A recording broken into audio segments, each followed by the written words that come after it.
নেই যে একজন প্রতিবন্ধী সন্তানকে তার পরিচর্যা করা, তার শিক্ষা দেয়া, তার জীবন জন্য উপযোগী করে তোলা এককভাবে কোনো বাবা মার পক্ষে সম্ভব নয়।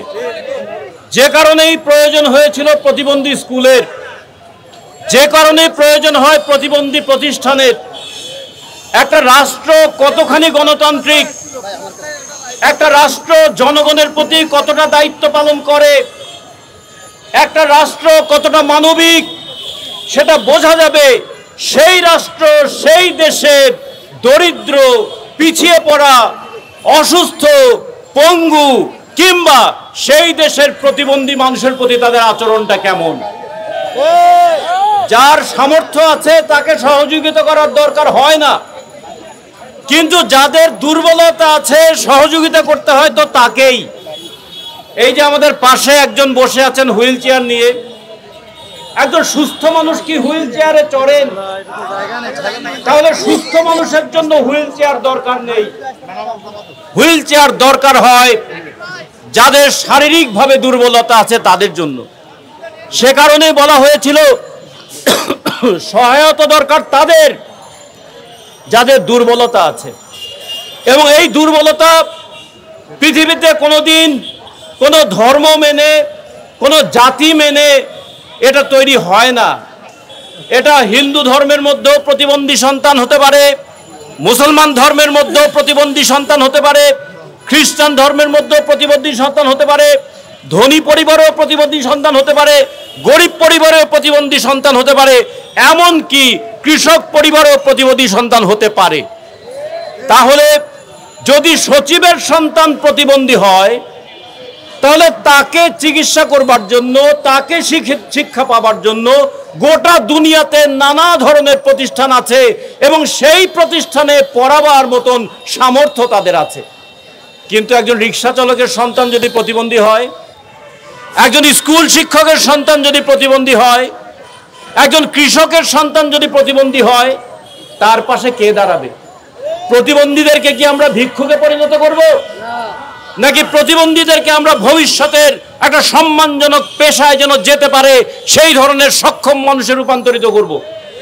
বলে একটা রাষ্ট্রের দায়িত্ব যাদের অসুবিধা আছে তাদের পাশে সহায় হওয়া। রাষ্ট্রের দায়িত্ব যেখানে মানুষ নিপীড়নের মধ্যে আছে সেখানে তার পাশে মানবিক স্পর্শ নিয়ে যাওয়া। আমাদের এই রাষ্ট্র কি সেই দায়িত্ব পালন করছে? এইখানে যে পুলিশ বাহিনীর সদস্যরা আছেন, একটা মিছিল বেরোলে তারাও রণসাজে সজ্জিত হবেন, তারাও হয়তো লাঠিচার্জ করবেন, তারাও হয়তো টিয়ার শেল ছুড়বেন, কিন্তু দিন শেষে কোনো পুলিশ সদস্যের সন্তান যদি প্রতিবন্ধী হয় তার দায়িত্ব কে নেবে? তাকে গভীর মমতায় লেখাপড়া কে শেখাবে? তাকে গভীর মমতায় হাতের কাজ কে শেখাবে?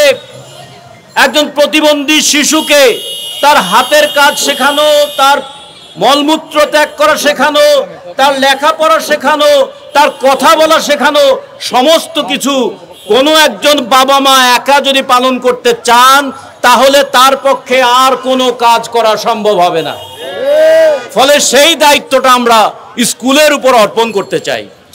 যে কারণেই তো বাংলাদেশে 65 লক্ষের উপরে প্রতিবন্ধী শিশু থাকার পরেও আমরা সবার জন্য ব্যবস্থা করতে না পারলেও অন্তত 1800টা প্রতিষ্ঠান তৈরি হয়েছিল যারা নিজেদের দায়িত্বে, নিজেদের কর্তব্যবোধে উদ্বুদ্ধ হয়ে, নিজেরাই উদ্যোগী হয়ে এই প্রতিবন্ধীদেরকে মানবিক সাহায্য দেওয়ার চেষ্টা করেছিলেন।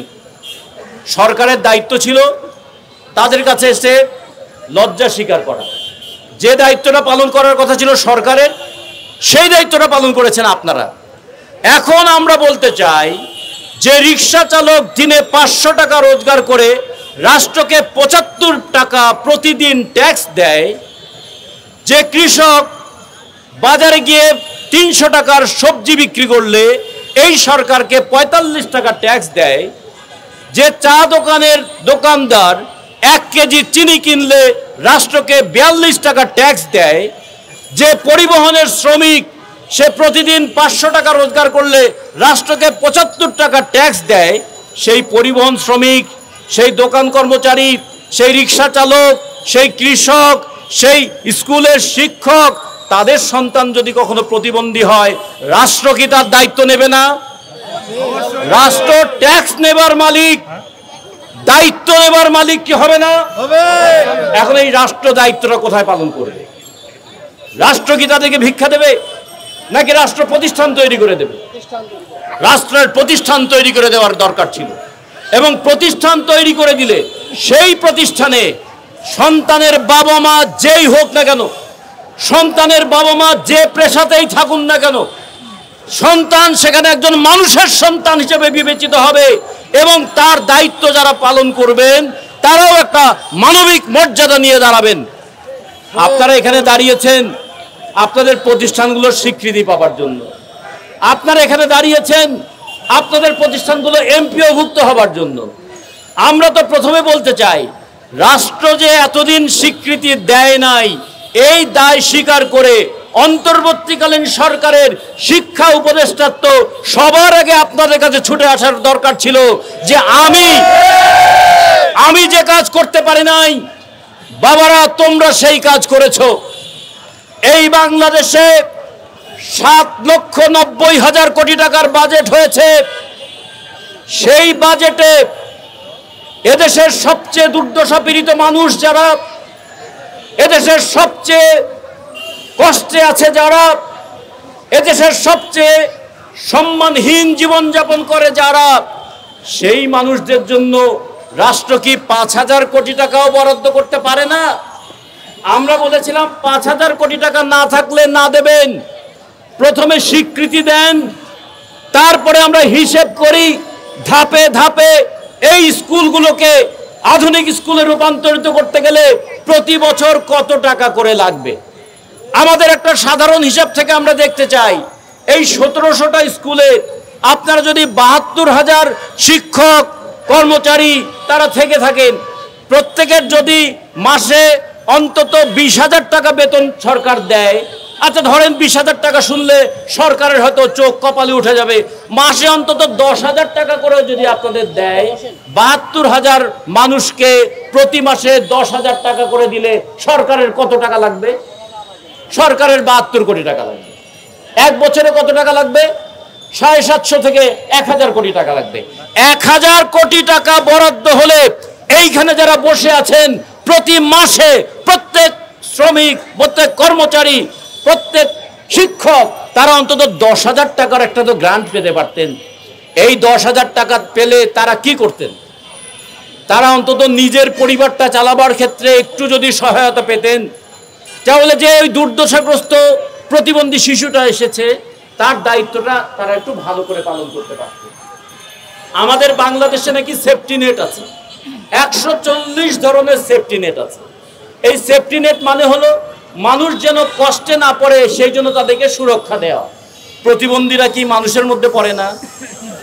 প্রতিবন্ধী যে শিক্ষকরা তারা কি মানুষের মধ্যে পড়ে না? একসময় আমরা বলতাম শিক্ষকরা হচ্ছে মানুষ গড়ার কারিগর। প্রতিবন্ধী স্কুলের শিক্ষকরা শুধু মানুষ গড়ার কারিগর নয়, তারা হচ্ছেন বাবা মারও বিকল্প। বাবা মার মতো করেই যত্ন করে, বাবা মার মতো করে স্নেহ করে, বাবা মার মতো করে দায়িত্ব নিয়ে তাদেরকে ভবিষ্যতে যোগ্য করে তুলবেন যে মানুষগুলো, তাদের প্রতি রাষ্ট্রের কি কোনো দায় থাকবে না? আমরা রাষ্ট্রকে বলেছি গণতান্ত্রিক হতে, আমরা রাষ্ট্রকে বলেছি মানবিক হতে, আমরা রাষ্ট্রকে বলেছি অধিকারহীন মানুষের পাশে দাঁড়াতে, আমরা রাষ্ট্রকে বলেছি দুর্নীতি বন্ধ করতে, আমরা রাষ্ট্রকে বলেছি অপচয় বন্ধ করতে। এই দুর্নীতি এবং অপচয় যদি বন্ধ করা যায়, এই বাংলাদেশের প্রতিবন্ধী শিশুদের জন্য টাকা বরাদ্দ করতে টাকার অভাব হওয়ার কথা নয়। আপনারা ছিদ্র বন্ধ করুন, দুর্নীতির ছিদ্র বন্ধ করুন, অপচয়ের ছিদ্র বন্ধ করুন।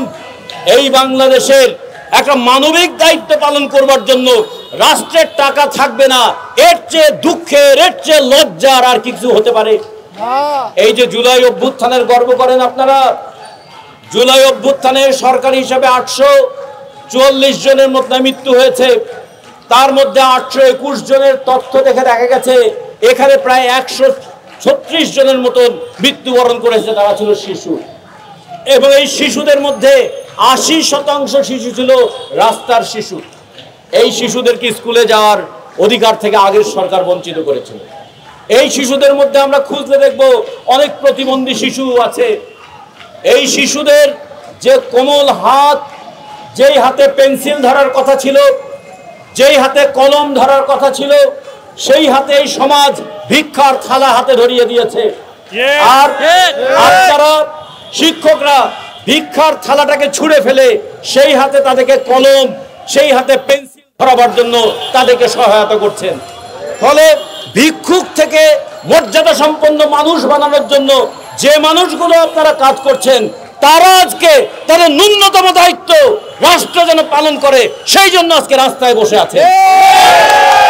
এইখানে যে সচিবালয় আছে, সচিবালয়ের সচিবদের কি একটুকু লজ্জা হয় না?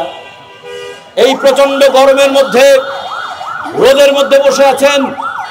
একটু পরে বৃষ্টি আসলে বৃষ্টির মধ্যে ভিজবেন, একবার রোদ্রে পড়বেন, একবার বৃষ্টিতে ভিজবেন, কিন্তু তার চেয়েও বড় প্রতিদিন অভাবের আগুনে পুড়ছেন আর অপমানের জ্বালায় দগ্ধ হচ্ছেন। কি একটা স্কুল করেছো, কি একটা স্কুল করেছো যে তোমার বেতনও নাই, তোমার স্বীকৃতিও নাই। এই কাজ করার দরকার কি? এই কথা আত্মীয় স্বজনের কাছ থেকে কি আপনারা শুনছেন না? তারপরেও বুকের মধ্যে একটু মায়া লাগে, বুকের মধ্যে একটু কষ্ট লাগে। যখন একটা প্রতিবন্ধী শিশুকে দেখি তখন বলে, আহারে, এই বাচ্চাটা তো আমারও হতে পারতো। এই বাচ্চাটার প্রতি কেউ কি দায়িত্ব পালন করবে না? এই বাচ্চাটাকে কি গভীর মমতায় তার মুখটা কেউ ধুয়ে দেবে না? এই বাচ্চাকে কেউ শেখাবে না যে কেমন করে বসতে হয়, কেমন করে লিখতে হয়, কেমন করে কথা বলতে হয়, কেমন করে ছবি আঁকতে হয়, কেমন করে গান গাইতে হয়, কেমন করে হাঁটতে হয়? কেউ কি এটা করবে না? এই করার দায়িত্বটা রাষ্ট্রের দরকার ছিল। একটা দেশের অনেক সময় বলে যে 10% মানুষ প্রতিবন্ধী হতে পারে। ধরুন প্রতিবন্ধী হলো না, 1% মানুষও যদি প্রতিবন্ধী হয়, সেই 1% মানুষের প্রতি রাষ্ট্রের কি দায়িত্ব থাকবে না? রাষ্ট্র তো সকল মানুষের রাষ্ট্র। বৃষ্টি হলে যেমন সবার উপরে বৃষ্টি পড়ে, রোদ হলে যেমন সবাইকে গরম লাগে, কিন্তু বৃষ্টি হলে যার ঘর সুন্দর তার গায়ে বৃষ্টির ফোঁটা পড়ে না। গরম হলো যার ঘরে এসি লাগানো তার গরম লাগে না। তার মানে প্রকৃতি সবাইকে সমান একভাবে দিলেও এই সমাজ একটা বৈষম্য তৈরি করে দিয়েছে। যাদের টাকা আছে তাদের গরম লাগে না, যাদের টাকা আছে তাদের গায়ে বৃষ্টির ফোঁটা পড়ে না। ঠিক তেমনি তাদের সন্তানরাও হয়তো কখনো কষ্টে থাকে না। কিন্তু যাদের টাকা নাই, যারা রাষ্ট্রের জন্য টাকার জোগান দেয়, এই বাংলাদেশে 4 কোটি টন খাদ্যশস্য উৎপাদন করে আমার কৃষক।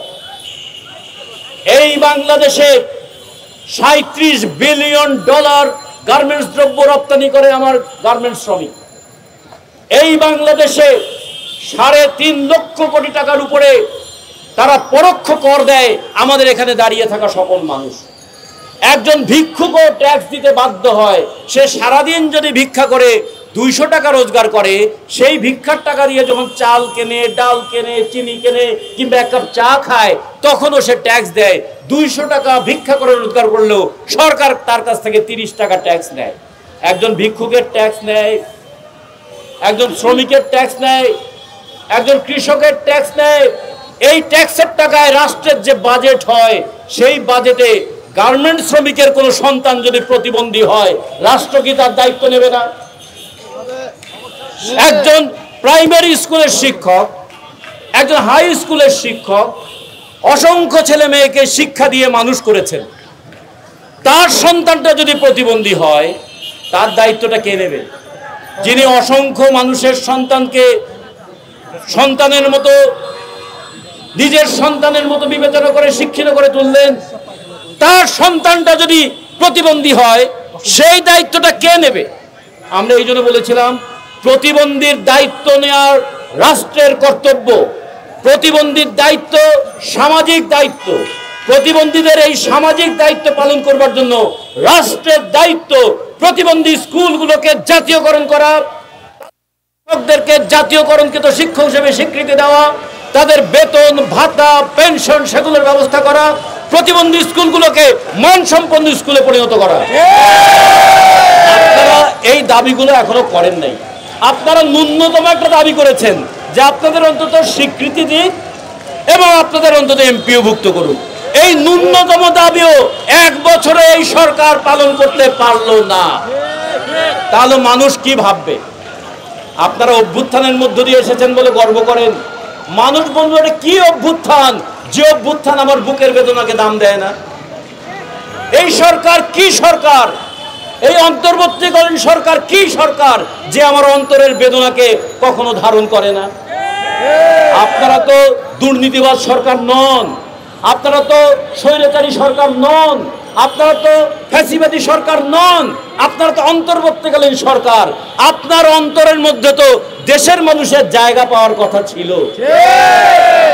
দেশের মানুষকে গড়ে তোলে যারা, রক্ষা করে যারা, আপনার অন্তরে তারা জায়গা পাচ্ছে না কেন? এই প্রশ্ন আজকে প্রেস ক্লাবের সামনে দাঁড়িয়ে আমাদের করতে হয়। আমরা তাই আবারও বলি, বাজেট হয়েছে, বাজেটে শিক্ষার জন্য বরাদ্দ যেমন আছে, বাজেটে তেমনি থোক বরাদ্দের টাকাও আছে। ওই থোক বরাদ্দের টাকা থেকে ন্যূনতম 1000 কোটি টাকা বরাদ্দ করা হোক। বাংলাদেশের